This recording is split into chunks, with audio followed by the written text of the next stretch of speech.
passionate about mission and passionate particularly about unchurched people coming to church. And in whatever ways that we can resource our churches so that we bring people back. Everything kept coming back to me about welcome.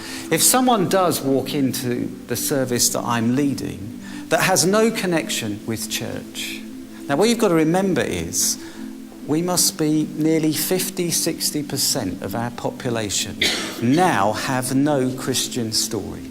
So I'm asking myself, if that person there who's just walked in, what are they getting from this?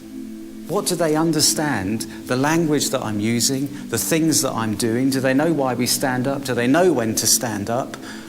And for me, the big question is, are they going to come back?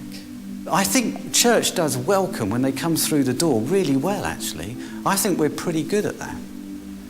But actually what I think we need to get a hold of, particularly in this context of mission, is we need to be welcoming as they come in. We need to be welcoming through the service. And we also need to be welcoming at the end of the service. Yes, that person who's invited is pivotal to that. But actually, what is it that the people up front are doing that actually makes you feel welcome?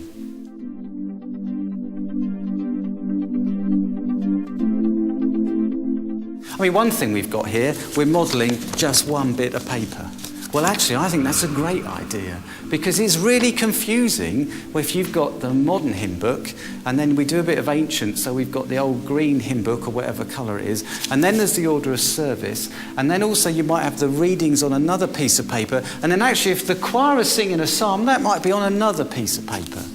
Well, I'm ordained and I'm paid to be there and I give up when we get all that stuff. So if you've just walked in, how on earth are you going to know what's going on?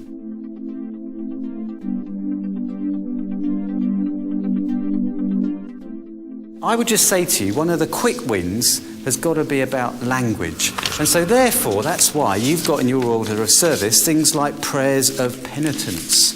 Because I actually just wanted to make a point.